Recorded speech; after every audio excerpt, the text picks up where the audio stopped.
तो ये मैं आपको करवाऊंगा। उसके बाद मैं आपको फर्स्ट एड से जो टॉपिक्स हैं वो सारे क्लियर करवा दूंगा। अच्छा, जो नॉर्मल हमारी होम्योस्टैसिस होती है ना, सॉरी ये हीमोस्टैसिस है। होम्योस्टैसिस क्या होती है कि the maintenance between external environment and the internal environment, that is known as homeostasis. वो डिफरेंट है, ठीक है, दैट इज डिफरेंट। लेकिन जो हीमोस्टैसिस है वो क्या होता है कि integrity of the blood vessel is necessary to carry the blood to the tissues. ठीक है जनाब। तो ये जो एक मतलब वेसल्स हैं, उनके जो अंदर ब्लड जो है वो मूव कर रहा होता है, ठीक है, नॉर्मल अपनी स्पीड में और डायरेक्शन में। So that is known as haemostasis. और ये हीमोस्टैसिस कब डिस्ट्रॉय होगी? When there will be a damage to the wall, या जो साइट ब्लड वेसल की क्या हो जाए, यहाँ पर इंजरी हो जाए। तो जहरी बात, जब वो इंजर्ड हो जाएगा या उसमें थ्रोम्बस बन जाएगा, ठीक है, तो वो जो एक ब्लड की जो मूवमेंट है, ठीक है, वो उसमें डिस्टर्ब हो जाएगी। तो जो हीमोस्टैसिस है वो डिस्टर्ब हो जाएगी। तो अब आपने ये बात याद रखनी है कि जब भी ब्लड वेसल डैमेज होगा तो हीमोस्टैसिस इम्पेयर्ड हो जाएगी, और जब ये इम्पेयर्ड हो जाएगी वहां पर क्लॉट फॉर्मेशन होगी, एंड दैट थ्रोम्बस जो है, formation of thrombus eight the site of injury, तो ये क्या करता है, रिपेयर करता है हीमोस्टैसिस को। ये बात समझ आइए कि नहीं आई आप सबको जनाब? That is very very important. तो जो हीमोस्टैसिस है दैट इज व्हाट, कि जब कोई ब्लड वेसल इंजर हो जाएगा, उससे खून निकलना शुरू हो जाएगा, ब्लीडिंग होगी, तो वहां पर क्लॉट फॉर्मेशन हो जाएगी, और वो जो क्लॉट फॉर्मेशन होगी that is for repairing the haemostasis. ये बात समझ आइए कि नहीं आई है जनाब आपको?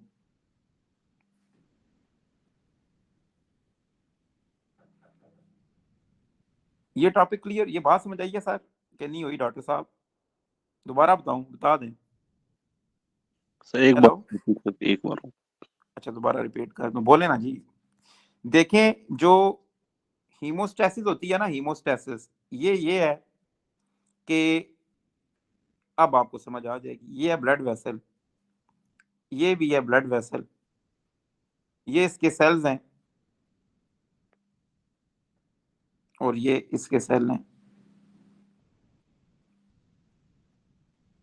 अच्छा, अगर आप गौर करें जनाब कि अगर ये सेल नॉर्मल रहेंगे, कोई इंजरी नहीं होगी, तो जो ब्लड की मूवमेंट होगी वो क्या रहेगी, यहाँ पर नॉर्मल रहेगी।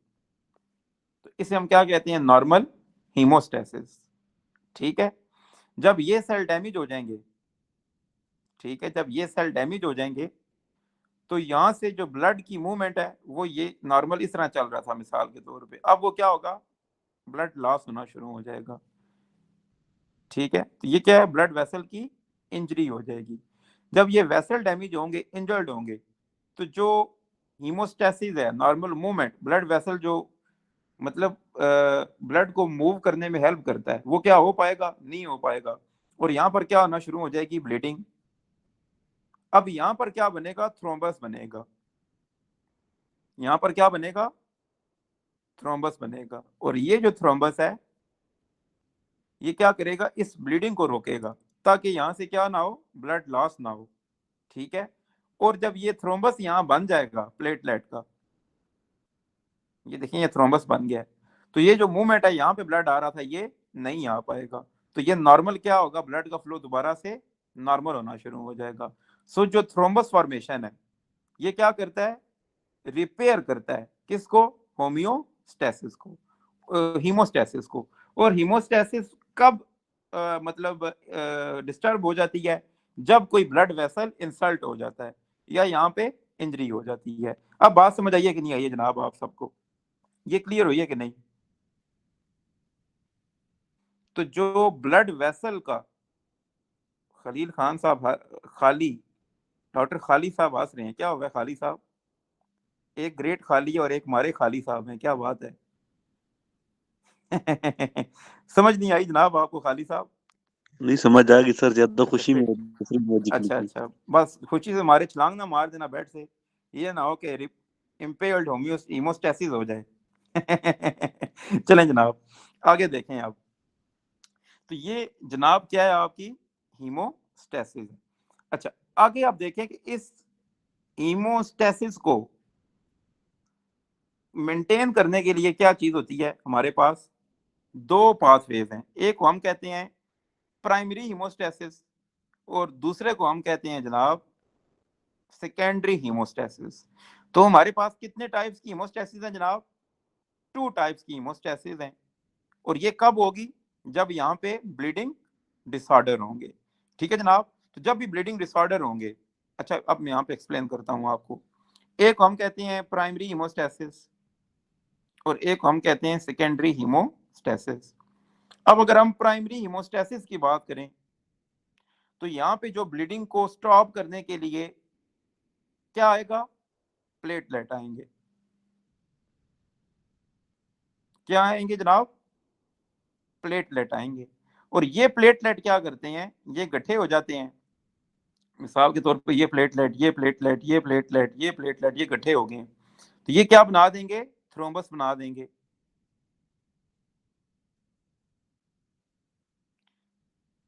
ठीक है जनाब। अब मिसाल के तौर पे छोटी सी इंजरी हुई है ब्लड वेसल की, और ये जो होते हैं ना थ्रोम्बस, ये वीक प्लेटलेट कनेक्शन होता है। ये भी याद रखनी है बात। ये क्या होता है? वीक प्लेटलेट प्लग होता है ये। ठीक है, तो ये वीक कनेक्टेड प्लेटलेट्स होते हैं। अगर तो ब्लीडिंग हुई है नॉर्मल, छोटी सी हुई है, ठीक है, तो ये प्लेटलेट आएंगे, प्लेटलेट जुड़ेंगे, थ्रोम्बस बनाएंगे। ये मैं बताता हूँ प्लेटलेट कैसे जुड़ते हैं। थ्रोम्बस बनाएंगे और ब्लीडिंग को रोक देंगे। अब मिसाल के तौर पे इंजरी बहुत बड़ी हो गई है, ये सारा इलाका उड़ी है, तो अब क्या होगा डॉक्टर साहब? पहले तो प्राइमरी हीमोस्टेसिस आएगी। वो क्या करेगी? प्लेटलेट को इकट्ठा करेगी, थ्रोम्बस बना देगी। अब थ्रोम्बस जब बना, ये तो थी छोटी ब्लीडिंग, इस क्या हुआ कि प्राइमरी हीमोस्टेसिस से ये कंट्रोल होगी। लेकिन अब यहाँ पर फिर भी ब्लीडिंग हो रही है after the formation of thrombus. तो अब यहाँ पर क्या होगा डॉक्टर साहब? ये बात याद रखनी है कि यहाँ पे पाथवेज आ जाएंगे। सेकेंडरी हीमोस्टेसिस में क्या आ जाएंगे जनाब? पाथवेज आ जाएंगे। तो एक को हम कहते हैं इंट्रिंसिक पाथवे और एक को हम कहते हैं एक्सट्रिंसिक पाथवे। तो ये कैस्केड्स बन जाएंगे। फाइब्रिनोजिन फाइब्रिन में कन्वर्ट हो जाएगा और आखिर में ये, हाँ, थ्रोम्बिनोजन थ्रोम्बिन में कन्वर्ट हो जाएगा। पहले आएगा थ्रोम्बिनोजन, तो ये थ्रोम्बिन में कन्वर्ट हो जाएगा। और ये जो थ्रोम्बिन है ये क्या करेगा? फाइब्रिनोजन को, फाइब्रिनो ये आगे हम देख लेंगे, फिक्र ना करें आप, फिर बस सुन लें। तो ये आखिर में क्या बन जाएगा? Fibrinogen into fibrin. तो इन सेकेंडरी हीमोस्टेसिस का एंड प्रोडक्ट क्या है मुझे बताएं? फाइब्रिन है। और जो प्राइमरी हीमोस्टेसिस का है, इसका एंड प्रोडक्ट क्या है? थ्रोम्बस है। और थ्रोम्बस क्या है? कि जो वीक प्लेटलेट प्लग बन जाता है। अब होता क्या है डॉक्टर साहब? ये सुने कि मेजर इंजरी हो चुकी थी, प्लेटलेट इकट्ठे हुए, थ्रोम्बस बनना, ब्लीडिंग नहीं स्टॉप हुई। अब जब ये स्टॉप नहीं हुई, सेकेंडरी हीमोस्टेसिस स्टार्ट हो गया, इंट्रिंसिक एक्सट्रिंसिक पाथवे एक्टिवेट हो गए। इन दोनों ने क्या किया? फाइब्रिनोजिन को फाइब्रिन में कन्वर्ट करके फाइब्रिन बना दिया।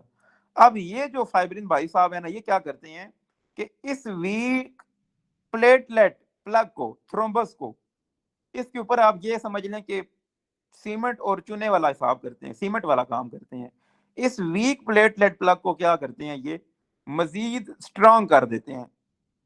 ठीक है, जब ये स्ट्रांग करेंगे इसको, तो ये क्या हो जाएगा? यहाँ पर ब्लीडिंग स्टॉप हो जाएगी। अब आपने ये बात याद रखनी है कि अगर ब्लीडिंग हो और प्राइमरी हीमोस्टेसिस डिस्टर्ब हो जाए तो उसके सिम्टम्स डिफरेंट आएंगे।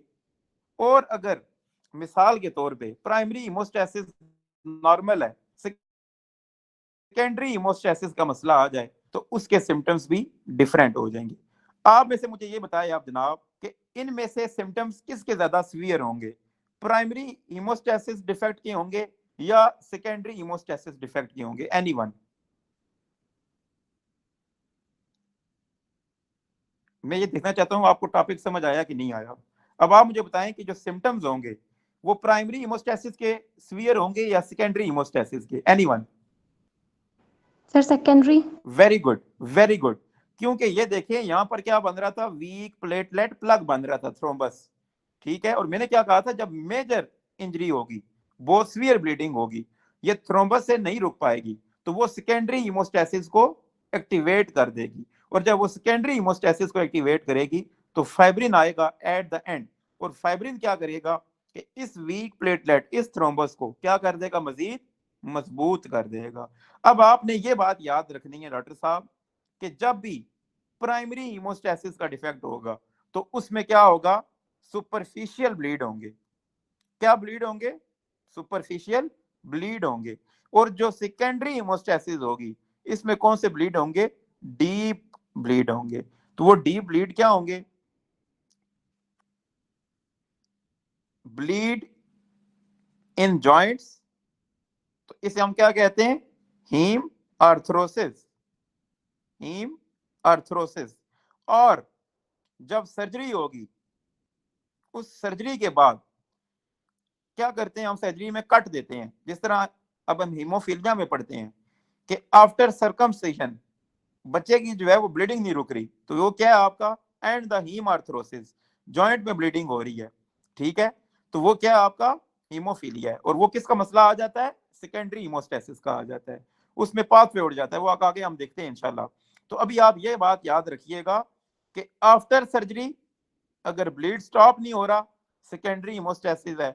और जॉइंट्स के अंदर अगर ब्लीड, डीप ब्लीड, तो ये क्या है आपका सेकेंडरी हीमोस्टेसिस है।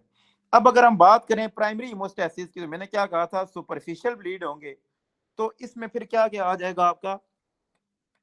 एपिस्टेक्सिस आ जाएगा, नोज ब्लीडिंग सुपरफिशियल होती है, राइट।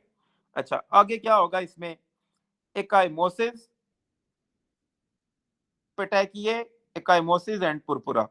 तो जो आपकी स्किन है इसमें क्या होगा? स्पॉट्स आना शुरू हो जाएंगे। तो उसे हम क्या कहते हैं? पेटैकिए, एकाइमोसिस एंड पुरपुरा। तो ये सारी जो ब्लीडिंग डिसऑर्डर, मेनोरेजिया, एपिस्टेक्सिस, ठीक है जी, और ये जो एकाइमोसिस, पेटैकिए, पुरपुरा। अब आपको एक बात ये समझ आ गई जनाब, क्या बात समझ आई यहाँ पर कि जब भी वो कह दे कि एकाइमोसिस है, पेटैकिए है, पुरपुरा है, एपिस्टेक्सिस है, मेनोरेजिया है, तो ये सारा क्या डायग्नोस्टिक है आपका? प्राइमरी हीमोस्टेसिस है। और अगर वो कह दे कि जॉइंट में ब्लीडिंग है या आफ्टर सर्जरी कोई ब्लीड नहीं रुक रहा, तो ये आपका क्या होगा जनाब? सेकेंडरी हीमोस्टेसिस डिफेक्ट होगा। ये बात समझ आई है कि नहीं आई है जनाब आप सबको? अगर ये बात समझ आ गई है फिर आगे चलेंगे, अगर ये समझ नहीं आई है कोई फायदा नहीं है इतनी मेहनत करने का। समझ आ गई है, गुड। आगे देखें जनाब, अब हम इसको रीड देते हैं यहाँ से और फिर हम आगे चलते हैं। अच्छा, अब जो जो इनकी डिजीजेज है ना वो आगे हम पढ़ते जाएंगे कि प्राइमरी हीमोस्टेसिस की कौन सी डिजीज है और सेकेंडरी हीमोस्टेसिस की कौन सी डिजीज है। अब मैंने आपको एक चीज बताई थी जनाब थोड़ी देर पहले कि जब भी माइनर ब्लीड होगा तो उसमें प्राइमरी हीमोस्टेसिस पहले आएगी, सेकेंडरी है फिर भी पहले क्या आएगा? प्राइमरी हीमोस्टेसिस आएगी। अब उसमें मैंने आपको एक बात बयान की थी कि there will be the formation of thrombus, और ये थ्रोम्बस कैसे बनेगा? विद द प्लेटलेट प्लग, तो उसमें प्लेटलेट गठे होना शुरू हो जाएंगे। अब हम ये पढ़ रहे हैं जनाब कि प्राइमरी हीमोस्टेसिस में प्लेटलेट गठे कैसे होते हैं। बड़ा मतलब इंपॉर्टेंट टॉपिक है ये वाला, अब ये देख लें होगा क्या है। अच्छा, जब भी ब्लीड होगा so the first thing will be is the transient vasoconstriction of the damage vessel. अब आप देख लें पहला क्या हो रहा है जनाब? वेसो कंस्ट्रिक्शन हो रही है। अब आप ये देखें, अच्छा यार ये क्या, एक सेकेंड जी, ये देखें डॉक्टर साहब, ये वेसल है और ये डैमेज हो गया है यहां से। ठीक है, अब इसके जो एंडोथेलियल सेल हैं ये जो ही देखें ना, ये डैमेज हो गया है, ये एंडोथेलिन को सेक्रेट कर देंगे। किसे सेक्रेट करेंगे जनाब? एंडोथेलिन को सेक्रेट कर देंगे। और जब ये एंडोथेलिन को सेक्रेट करेंगे, इस वेसल की क्या हो जाएगी? वेसो कंस्ट्रिक्शन हो जाएगी। मिसाल के तौर पे यहां ब्लीड हुआ है ना, तो यहाँ पर इसकी वेजो कंस्ट्रिक्शन हो जाएगी। अब ये वेजो कंस्ट्रिक्शन क्यों हो रही है, एनीवन बताए मुझे। To reduce blood flow. Very good. तो जब ये वेजो कंस्ट्रिक्शन हो जाएगी, यहाँ से ब्लड फ्लो नहीं जा पाएगा और यहाँ से इसका ब्लड का लॉस नहीं होगा। वेरी गुड डॉक्टर साहब। पहला पॉइंट क्या है कि वेजो कंस्ट्रिक्शन हो जाएगी यहाँ पर, और ये कौन कर रहा है, एंडोथेलियल। और ये कहाँ से आ रहा है, डैमेज एंडोथेलियल सेल से, जो एंडोथेलियल सेल डैमेज हो चुके हैं वेसल के। तो ये क्या हो गया, वेजो कंस्ट्रिक्शन। पहला पॉइंट। आगे करूं जी, मैं भी थक गया हूं अब। दूसरा पॉइंट क्या है आपका, प्लेटलेट एडहियन। अब आपने ये बात याद रखनी है डॉक्टर साहब कि ये जो एंडोथेलियल सेल है ये क्या सेक्रेट करेंगे, ये वॉन वेलिब्रेंट फैक्टर सेक्रेट करेंगे। दोबारा देखें आप, damage endothelial cell will secrete the Weber pellet body and Weber pellet body secrete the von Willebrand factor। ठीक है जनाब। पहला क्या था, एंडोथेलियल सेल ने एंडोथेलिन सेक्रेट की, उसने वेजोकंस्ट्रिक्शन कर दी। दूसरा काम क्या किया उसने एंडोथेलियल सेल ने, कि वेबर पैलेट बॉडी को सेक्रेट कर दिया।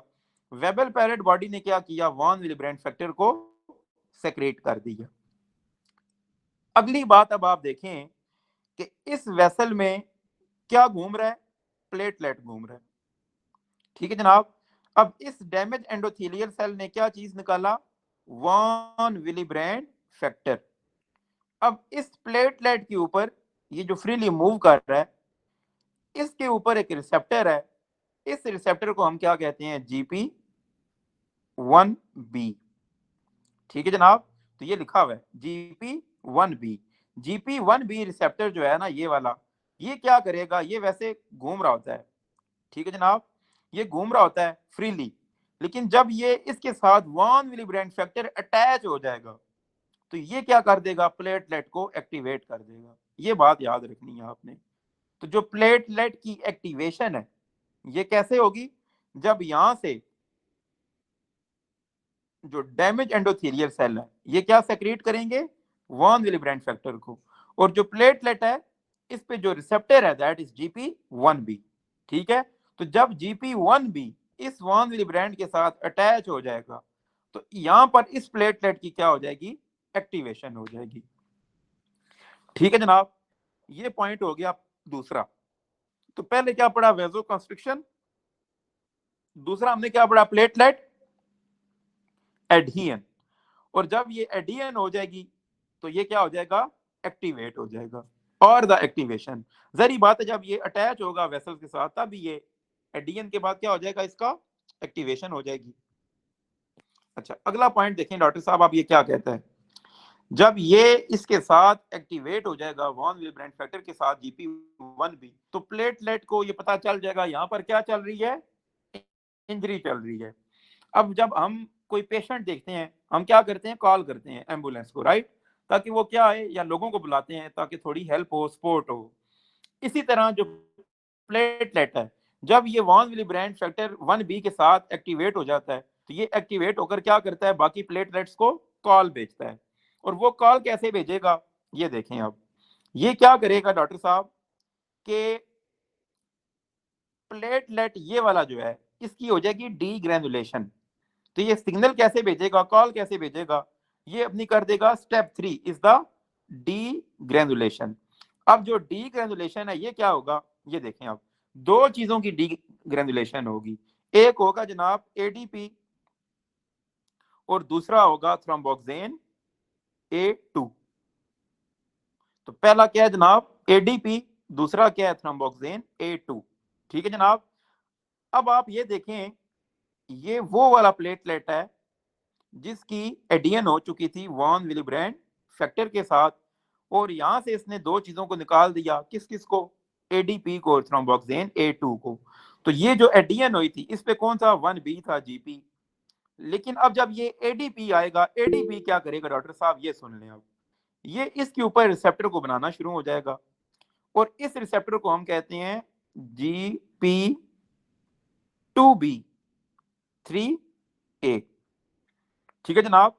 तो ये जो ADP है, ADP ये क्या करेगा, रिसेप्टर बना देगा, कौन से, GP2B3A रिसेप्टर बना देगा। और जब ये रिसेप्टर बन जाएंगे, जो दूसरे भाईजान है कौन से, थ्रोम्बोक्सेन A2, ये क्या करेंगे कि इस थ्रोम्बोक्सेन A2 क्या करेगा, GP2B3A के साथ जो बाकी प्लेटलेट होंगे घूम रहे होंगे उनको ये अटैच करना शुरू कर देगा। बिकॉज हम अब हर प्लेटलेट को एक्टिवेट नहीं करना चाहते हैं, हमें हम बहुत ज्यादा प्लेटलेट चाहिए, ठीक है, तो वो क्या कर देगा, एग्रीगेशन शुरू कर देगा, because it's an emergency now, क्योंकि ब्लीड हो रहा है, राइट। तो इस GP2B3A के साथ थ्रोम्बोक्सेन A2 क्या करेगा, एग्रीगेशन कर देगा। अब यहां पे 2 पॉइंट याद रखने हैं आपने, मोस्ट इंपॉर्टेंट, इन्हीं के ऊपर डिसऑर्डर है। अगर हाँ, तो एडियन वाला कौन सा रिसेप्टर है जनाब, GP1B, और जो एग्रीगेशन वाला है वो कौन सा रिसेप्टर है, GP2B3A। अब अगर यहां पे एडियन वाला मसला आ जाए तो क्या प्लेटलेट एक्टिवेशन हो पाएगी, डीग्रेनुलेशन हो पाएगी, नहीं हो पाएगी। तो उसमें क्या हो जाएगा, प्राइमरी हीमोस्टेसिस डिसऑर्डर आ जाएगा। और अगर आप मुझे बताएं कि इस एग्रीगेशन का मसला आ जाए, इस रिसेप्टर की फॉर्मेशन ना हो पाए, ठीक है, 2B3A ना हो, तो क्या यहां पर एग्रीगेशन हो पाएगी, नहीं हो पाएगी। So this also leads to what, primary haemostasis disorder. वो क्या डिसऑर्डर है वो आगे हम पढ़ते हैं। ये बात समझ आई है कि नहीं आई है जनाब आप सबको, ये बात समझ आई है कि नहीं आई है। तो पहला क्या था, वेजोकंस्ट्रिक्शन। पहला क्या था जनाब, वेजोकंस्ट्रिक्शन। वेजोकंस्ट्रिक्शन कौन कर रहा था, डैमेज एंडोथेलियल सेल, एंडोथेलिन। दूसरा क्या था, von Willebrand factor. Von Willebrand factor ने क्या किया डॉक्टर साहब, वहां से सेक्रेट कर दिया, वेबल पैलेट बॉडी ने वॉन विलिब्रेंड फैक्टर सेक्रेट किया। जो वॉन विलिब्रेंड फैक्टर है उसने क्या कर दी, एडीएन कर दी विद GP1B, और इसने क्या कर दी, थर्ड स्टेप, डीग्रेनुलेशन।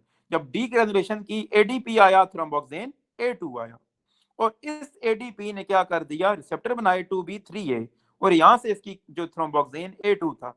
अब आपको मैं एक चीज बता दूं, जो थ्रोम्बोक्सेन A2 है, एमसीक्यूज आता है, which of the following do the thromboxane aggregation, तो नीचे लिखा होता है ल्यूकोट्रिन्स, प्रोस्टाग्लैंडिन, थ्रोम्बोक्सेन A2। तो इससे पहले आप मारते थे रटे, लेकिन अब आप रटे नहीं मारेंगे। अब आपको पता चल गया कि थ्रोम्बोक्सेन A2 क्या करता है आपकी जनाब, प्लेटलेट, बोल दो, एग्रीगेशन करता है। ये था जनाब आपका primary haemostasis, transient vasoconstriction, damage wall, endothelin, vasoconstriction, खत्म बात। Endothelial damage cell, Weibel Palade body, von Willebrand factor, von Willebrand factor platelet के 1B के साथ रिसेप्टर करेगा, एडीएन हो जाएगी, बात खत्म। जब ये अटैच हो गए 1B के साथ, वॉन विलिब्रेंड फैक्टर, डीग्रेनुलेशन हो गई है, एडीपी रिलीज हुआ है, थ्रोम्बोक्सेन A2 रिलीज हुआ है। थ्रोम्बोक्सेन A2 ने क्या किया, ये पढ़ लें, promote exposure of GP2B and 3A, receptor बना दिए। थ्रोम्बोक्सेन A2 ने क्या किया कि इसने प्लेटलेट एग्रीगेशन को कर दिया promote by attaching to the 2B3A। Fourth क्या है कि platelet aggregate at the site of injury via 2B3A using fibrinogen from the plasma. ठीक है जनाब, तो ये क्या कहता है कि फिब्रिनोजन को इस्तेमाल करते हुए ये क्या कर देता है, प्लेटलेट प्लग बना देता है, और इसे हम क्या कहते हैं, थ्रोम्बस कहते हैं। अब कहता है जो प्लेटलेट प्लग है वो वीक है। अब आगे कौन आ जाएंगे, अगर ब्लीडिंग स्टॉप होगी इससे तो मामला खत्म शुद्ध, लेकिन अगर ये वीक प्लेटलेट प्लग थ्रोम्बस से अगर ये ना हुई तो आगे कौन आ जाएगा जनाब, that is a coagulation cascade. और ये क्या होती है, आपकी सेकेंडरी हीमोस्टेसिस होती है, और ये क्या करती है, उसको स्टेबलाइज करती है, और जब ये उसको स्टेबलाइज करेगी, फाइब्रिन क्या करेगा, इसको स्टेबलाइज कर देगा। तो ये मैं आपको आगे पिक्चर में भी दिखा दूंगा इंशाल्लाह, I will explain you this all. आगे देखिए, अब कहता है कि disorder of primary haemostasis, platelet abnormality आ जाएगी, और जब प्लेटलेट एबनॉर्मेलिटी आ जाएगी तो ये पढ़ लें, haematuria, menorrhagia, intracranial bleeding, haemoptysis, epistaxis.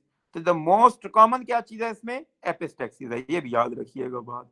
दूसरी क्या कहेगा, स्किन ब्लीडिंग, सुपरफिशियल ब्लीडिंग होगी, तो इसमें क्या होगा, 1 to 2 मिलीमीटर अगर स्पॉट्स होंगे तो वो पटाखिए है, 3 से ज्यादा होंगे मिलीमीटर से तो वो एकाइमोसिस है, और पुरपुरा सबसे बड़ा होता है, Purpura is more than 1 centimetre, तो इजी ब्रूजिंग होगी।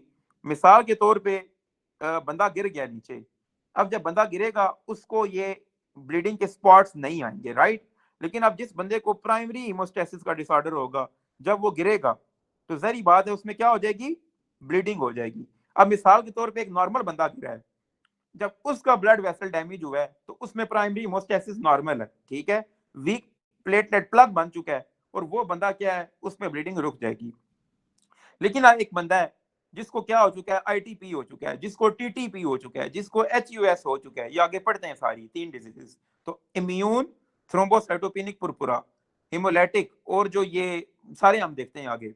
जब ये पुरपुराज होंगे, इनमें क्या होगा जनाब कि जब बंदा गिरेगा तो उसमें ब्लीडिंग स्टॉप हो पाएगी, नहीं हो पाएगी, एडियन ही नहीं हो पाएगी, एग्रीगेशन नहीं हो पाएगी, तो उनमें सुपरफिशियल स्किन के ऊपर जो आएंगे ब्लीडिंग, तो वो कौन से होंगे, Purpura, ecchymosis, petechia. So these all are the feature which you will see in the primary hemostasis defect. अब आगे देखें जनाब क्या क्या रहा है कि जब यहाँ पे प्लेटलेट एग्रीगेशन नहीं हो पाएगी तो प्लेटलेट यहाँ पर टूटना शुरू हो जाएंगे, एबनॉर्मल इनकी क्या होगी, ब्रेक डाउन होना शुरू हो जाएगी। नॉर्मल प्लेटलेट कितने होते हैं, 150 से 4 लाख, तो यहाँ पर क्या आ जाएगा, 50,000 से भी नीचे हो जाएंगे। अच्छा, एक और अब आपने बात याद रखनी डॉक्टर साहब, ये है प्राइमरी हीमोस्टेसिस, ये है सेकेंडरी हीमोस्टेसिस। अच्छा, अब आपने ये बात याद रखना है, फिर वक्त आप ये ध्यान में रखें कि जो प्राइमरी हीमोस्टेसिस है उसके लिए जो हम टेस्ट करते हैं वो करते हैं बीटी करते हैं, ब्लीडिंग टाइम करते हैं, ठीक है जनाब। और जो हमारे पास सेकेंडरी हीमोस्टेसिस है इसमें हमारे पास क्या आ जाता है, सीटी आ जाता है, क्लॉटिंग टाइम आ जाता है। एक बात तो ये होगी। दूसरी अब आपने ये बात याद रखनी है डॉक्टर साहब कि जो हमारे पास सेकेंडरी हीमोस्टेसिस है उसमें क्या आ जाते हैं, 2 पाथवेज आ जाते हैं। एक को हम कहते हैं इंट्रिंसिक पाथवे और एक को हम कहते हैं एक्सट्रिंसिक पाथवे, ठीक है जनाब। आगे अब आपने ये बात याद रखनी है डॉक्टर साहब कि जो सीटी है, that clotting time consist of 2 things, APTT and PT, ठीक है जनाब। तो जो सीटी है, सीटी में क्या होगा, 2 पॉइंट्स आ जाएंगे, एपीटीटी एंड पीटी। अच्छा, अब ये आपका इंट्रिंसिक पाथवे और ये है आपका एक्सट्रिंसिक पाथवे। तो जो इंट्रिंसिक पाथवे का अगर डिफेक्ट आ जाएगा, एक तो सीटी रेज होगा, क्लॉटिंग टाइम, और अगर हम मोस्ट स्पेसिफिक की बात करें, मोस्ट स्पेसिफिक में क्या होगा, APTT will be prolonged in intrinsic, APTT will be prolonged। और अगर हम एक्सट्रिंसिक की बात करें तो एक तो उसमें सीटी प्रोलॉन्ग होगा, if we talk about the specificity so the PT will be prolong, ठीक है जनाब। अगर हम प्राइमरी हीमोस्टेसिस की बात करें तो उसमें सीटी विल बी नॉर्मल, ठीक है, सीटी will be normal but BT will be prolong, ठीक है जनाब। और जो सेकेंडरी हीमोस्टेसिस होगी उसमें क्या होगा, अगर डिफेक्ट आ जाए तो एपीटीटी इसमें अगर प्रोलॉन्ग है तो what will be the effect on BT, BT will be normal. मेरी बात समझ आइए कि नहीं आई, ये वाली, ये बात समझ आइए कि नहीं आई आप सबको, हेलो, ये बात समझ आइए कि नहीं आई है, ये वैसे ही मैं लगाऊं बीटी पीटी टीटी ये समझ नहीं है गौर से, ये बड़े अहम है, सारे एमसीक्यू हैं जनाब आपके ये, ठीक है। तो जो ब्लीडिंग टाइम है ये कब आपका इंक्रीज करेगा, जब प्लेटलेट डैमेज हो जाएंगे।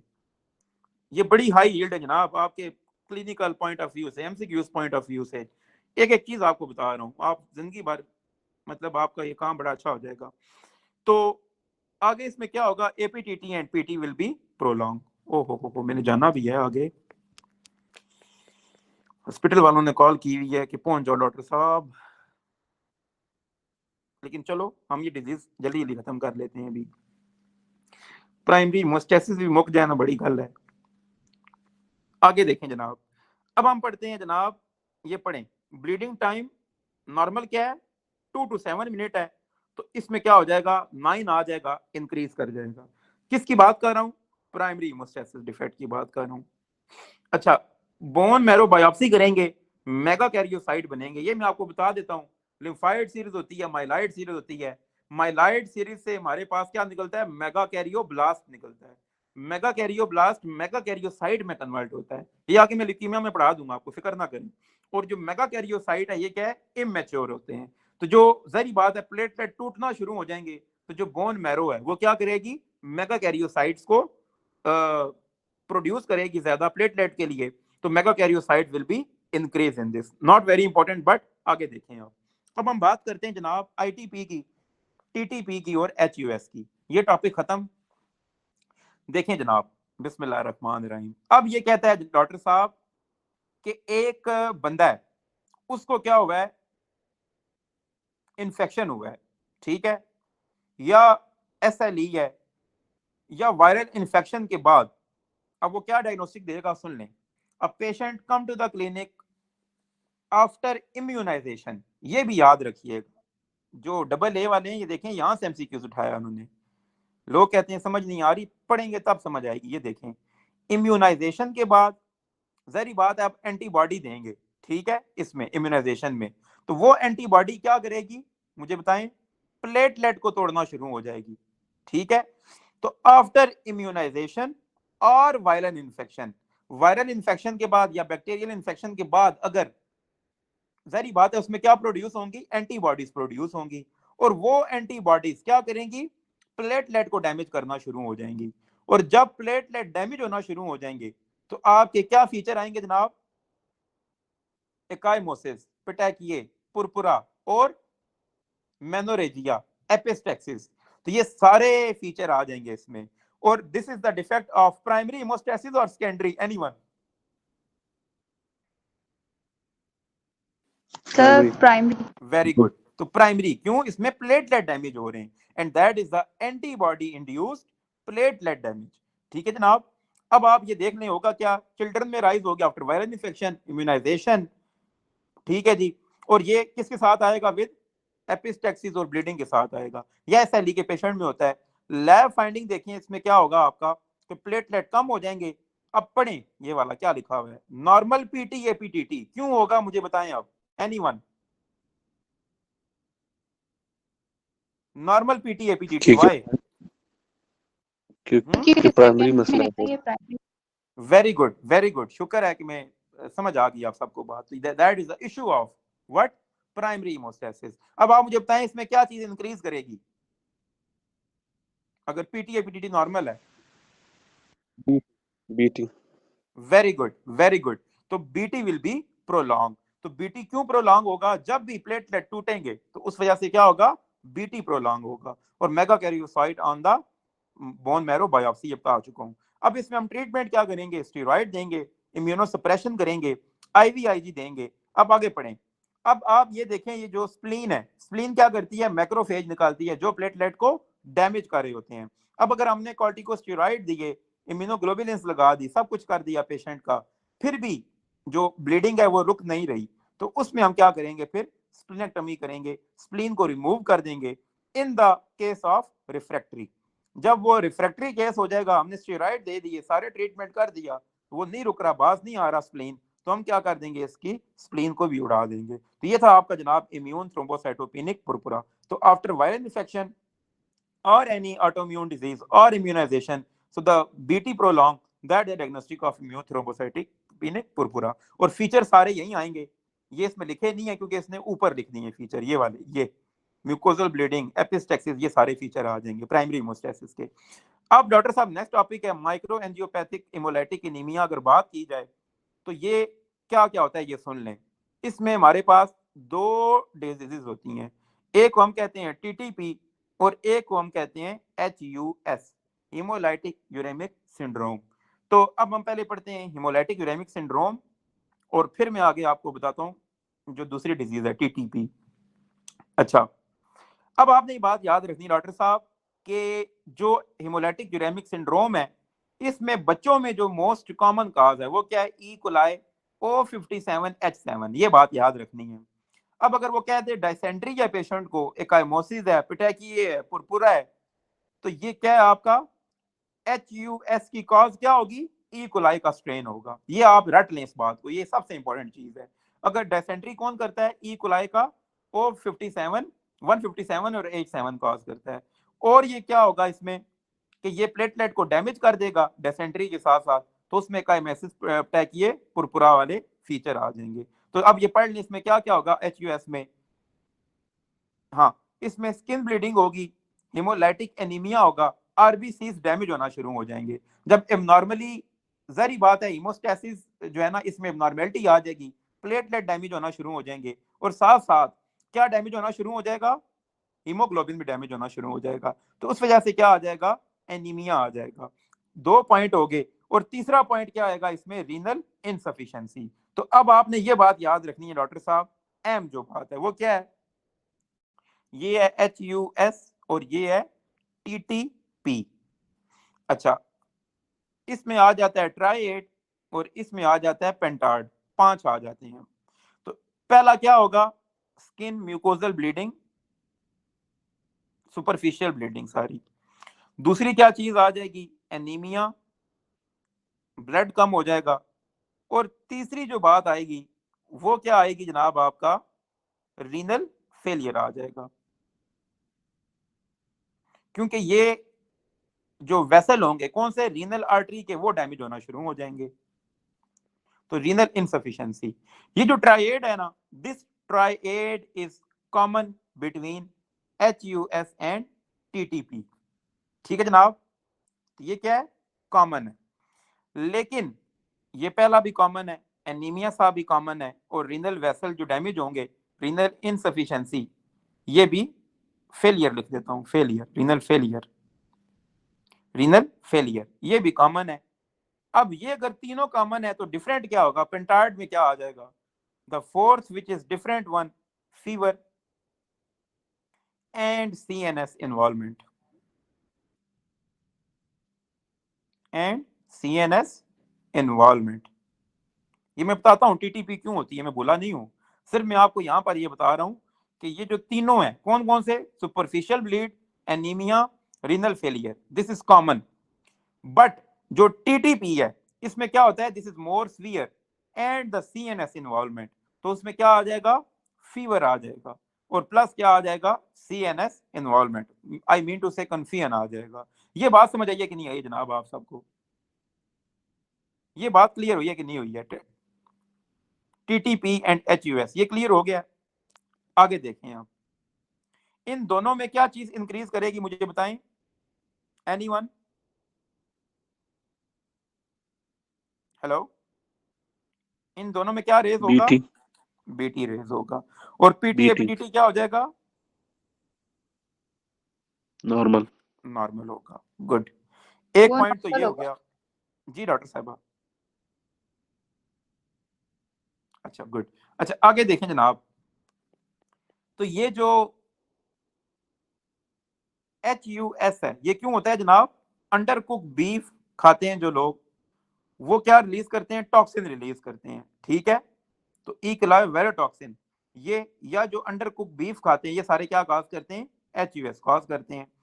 अब आगे देखें जनाब, जो मजे का एक इसमें टॉपिक है, TTP क्यों होता है। अच्छा, अब आप इसमें ये बात याद रखनी है कि ये क्या है जनाब, वेसल है, एंडोथेलियल सेल है, और ये क्या रिलीज करता है, वॉन विलीब्रेंड फैक्टर। ठीक है जनाब, ये इस फैक्टर को यहाँ पे सेक्रेट कर देता है। अब यहाँ पे कौन घूम रहा है, प्लेटलेट है, और प्लेटलेट के ऊपर कौन सा रिसेप्टर था मुझे बताएं, एनीवन, GP1B, राइट। ये तो बता दो GP1B करता क्या है, कौन सा स्टेप करता है मुझे बताएं, hello, sir adhesion. Very good, Adhesion platelet करता है। Adhesion, platelet adhesion. अच्छा, अब जब ये नॉर्मली बन रहा होता है, ठीक है, अब आप खुद सोचें ये बन रहा है, अब अगर ये बन रहा है तो इसके साथ अटैच होकर इसको प्लेटलेट एडियन कर देनी चाहिए, राइट, और एग्रीगेशन थ्रोम्बस बना देना चाहिए। लेकिन नॉर्मली ये थ्रोम्बस नहीं बनता, क्यों नहीं बनता, यहां पर एक हमारे पास एंजाइम होता है that is known as ADAM TS13। ये एंजाइम क्या करता है, कि जो ही ये वॉन विलिब्रेंड फैक्टर को देखता है ना, इसको ये पकड़ के डिस्ट्रॉय कर देता है। ठीक है जनाब, जब ये डिस्ट्रॉय हो जाएगा, अब आप मुझे बताएं क्या ये प्लेटलेट के साथ अटैच हो पाएगा? नहीं हो पाएगा। ठीक है जनाब, नो। अब आपने ये बात याद रखनी है, जिसको टीटीपी होगा उसमें क्या होगा, टीटीपी में, कि इस एडम TS13 एंजाइम की डेफिशिएंसी हो जाएगी। और जब ये डेफिशिएंट होगा तो यहां से क्या होगा, वॉन विलिब्रेंड फैक्टर जो नॉर्मली मतलब किससे डिग्रेड हो रहा था, एडम TS13 से हो रहा था। तो जब एडम TS13 ही नहीं होगा तो क्या वॉन विलिब्रेंड फैक्टर की डिग्रेडेशन हो पाएगी? अगर एडम TS13 नहीं है तो क्या वॉन विलिब्रेंड फैक्टर की डिग्रेडेशन हो पाएगी? नहीं हो पाएगी। और जब ये डिग्रेडेशन नहीं हो पाएगी तो ये किसके साथ अटैच हो जाएगा डॉक्टर साहब? GP1B के साथ अटैच हो जाएगा। और ये क्या कर देगा, एडहियन कर देगा। और जब ये एडहियन कर देगा, आगे एग्रीगेशन हो जाएगी और ये एबनॉर्मल एग्रीगेशन होगी, और इस वजह से प्लेटलेट क्या होना शुरू हो जाएंगे, डिस्ट्रॉय होना शुरू हो जाएंगे। तो इसमें फिर क्या आ जाएगा, BT विल बी रेज। और ये इतने ज्यादा डिस्ट्रॉय होंगे कि ये ना सिर्फ सुपरफिशियल ब्लीड करेंगे, ना सिर्फ ये हीमोग्लोबिन को तोड़ेंगे, ना सिर्फ ये किडनी को करेंगे, बल्कि ये क्या हो जाएगा, CNS भी इन्वॉल्वमेंट आ जाएगी। तो उसमें क्या हो जाएगा, फीवर भी आ जाएगा और कंफ्यूजन भी आ जाएगी। ये बात समझ आइए कि नहीं आई है जनाब आप सबको? बहुत मतलब मजे की चीज है ये समझने वाली सारा टॉपिक है। ठीक है जनाब, वेरी गुड। तो ये एडम TS13 का डेफिशिएंसी आ जाती है। अब ये इसको हम पढ़ लेते हैं और फिर हम आगे चलते हैं। Time is short. अच्छा, तो ये देखें जनाब, टीटीपी में क्या होता है, एडम TS13 एंजाइम की डेफिशिएंसी हो जाती है, जो नॉर्मली क्लीव करता है वॉन विलिब्रेंड फैक्टर को। ये देख लें, ये लिखा हुआ है यहाँ पे। मैंने आपको एक चीज ड्रॉ करके एक्सप्लेन की ताकि आप लोग जिंदगी भर ना भूलें इन चीजों को। अच्छा जी, तो ये था आपका ITP और TTP। ये सारा लिखा हुआ है, देख लें। Due to decrease ADAM TS13 enzyme that normally cleave the von Willebrand factor. तो इसमें फिर सारे वो पेंटार्ड आ जाएगा। ये देख लें, स्किन, म्यूकोजल ब्लीडिंग, माइक्रो, ये सारा किस में है, कॉमन है। रीनल इनसफिशिएंसी ये HUS में है। और TTP में क्या आ जाएगा, fever plus CNS abnormality. BT will be prolong, PTBTT will be normal, megakaryocyte. अच्छा, ये देख ले, इसमें जो एनीमिया विद शिस्टोसाइट्स होंगे। What are schistocyte? कि जब इस वेसल में प्लेटलेट बहुत ज्यादा हो जाएंगे। अब यहाँ पर RBCs भी घूम रहे हैं कि नहीं घूम रहे? तो इन RBCs के ऊपर एक फोर्स लगेगी और ये बाय कन्वेक्स होते हैं नॉर्मली, इनकी शेप बाय कन्वेक्स। तो जब ये इनके ऊपर एक फोर्स लगेगी तो इनका शेप डिरेंज हो जाएगी। और वो जो शेप डिरेंज होती है उसे हम क्या कहते हैं, शिस्टियोसाइट कहते हैं। And schistocyte you will see in the ITP and TTP। और ये क्या होता है, with abnormal shape of the RBCs। और ये क्यों हो रही है, ड्यू टू एबनॉर्मल कोएगुलेशन। तो शिस्टियोसाइट्स क्या होते हैं, these are the abnormal shape RBCs। ठीक है जनाब, तो ये था आपका ITP, TTP, HUS, ये सारा प्राइमरी खत्म हो गया है। अब हम बात करते हैं दो डिजीजेस की। First one is Bernard Soulier syndrome. ये क्यों होता है, ये जेनेटिक 1B की डेफिशिएंसी आ जाती है। तो इसमें अब आप ये देख लें कि एडियन विल बी इम्पेयर्ड। अब आपसे यही MCQs पूछेगा वो कि GP1B डेफिशिएंसी है, तो बताएं जनाब कि प्लेटलेट का कौन सा स्टेप का डिफेक्ट है? तो प्लेटलेट एडियन का मसला आ जाएगा। दूसरा डिसऑर्डर है, दैट इज द ग्लैंसमैन थ्रोम्बोसिथीनिया। तो ये ग्लैंसमैन थ्रोम्बोसिथीनिया क्या होगा, that is a genetic disorder of 2B3A deficiency. तो इसमें प्लेटलेट एग्रीगेशन का मसला आ जाएगा। तो बस आपसे ये पूछ लेगा कि 2B3A का डिफेक्ट है तो ये प्लेटलेट एग्रीगेशन का मसला है। और 1B का अगर डिफेक्ट आ जाए तो ये किसका मसला है, एडियन का मसला है। And that is Bernard Soulier. और जो एग्रीगेशन के उसमें क्या कहते हैं, ग्लैंसमैन थ्रोम्बोसिथीनिया कहते हैं। ठीक है जनाब, तो ये था आपका प्राइमरी हीमोस्टेसिस। अब हम बात करते हैं जनाब सेकेंडरी हीमोस्टेसिस की। इसमें से कोई बात ना समझ आई हो जनाब, आगे करना है या स्टॉप कर दें यहाँ पे, बताएं। अगर हिम्मत सर है तो जनरल पढ़ा देता हूँ, ओवरव्यू कोई दे मसला दें। जी। सर जनरल ओवरव्यू दे दें ताकि जब नेक्स्ट क्लास हो तो फिर हम डिटेल में करें। आपने माशाल्लाह अपना दीदार भी करवा दिया, मुझे रखी हुई है खान साहब, बड़े खूबसूरत हैं आप। तोबा तोबा तोबा। अच्छा सुन लें जनाब, यहाँ पे करते हैं स्टॉप, और सेकेंडरी हीमोस्टैसिस हम करते हैं नेक्स्ट क्लास में। आप क्या कहते हैं जनाब? क्योंकि उसमें ये पाथवेज आ जाएंगे, इंट्रिंसिक एक्सट्रिंसिक, वो सारे समझाऊंगा आपको। अगर मैं ज्यादा किया तो आप भी सैचुरेट हो जाओगे, ठीक है? तो बेहतर यही है कि यहाँ पे स्टॉप करते हैं, जी आज भी सर। हमने काफी ज्यादा पढ़ ली है। जी डॉक्टर दुआ, आप क्या कहना चाहती हैं? जी सर, सैचुरेट हो रहा है तो अभी इतना ही काफी है। चलें ठीक है, गुड।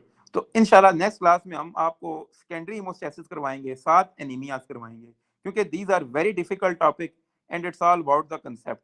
जिस बंदे को ये पता होगा प्राइमरी हीमोस्टैसिस क्या है, सेकेंडरी हीमोस्टैसिस क्या है, तो वो इंशाल्लाह इसको कवर कर जाएगा।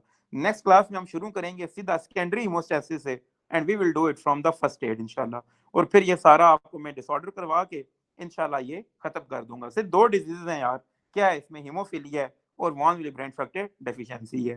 तो वो आ जाता है आपका प्राइमरी प्लस सेकेंडरी हीमोस्टैसिस, और DIC आ जाता है। तो ये 3 डिजीज हैं, ये इंशाल्लाह खत्म हो जाएंगी, और फिर एनीमियाज आ जाएंगे, और उसके बाद फिर हम इंशाल्लाह ल्यूकीमियाज करेंगे, माइलॉइड लिम्फोइड सीरीज, और एट द एंड हमारे पास रह जाएगा B cell disorder, that is the lymphomas. तो Hodgkin and non Hodgkin lymphoma, तो वो हम इंशाल्लाह डिफरेंशिएट करेंगे, what is follicular, what is mantle, ठीक है, what is marginal and what is diffuse.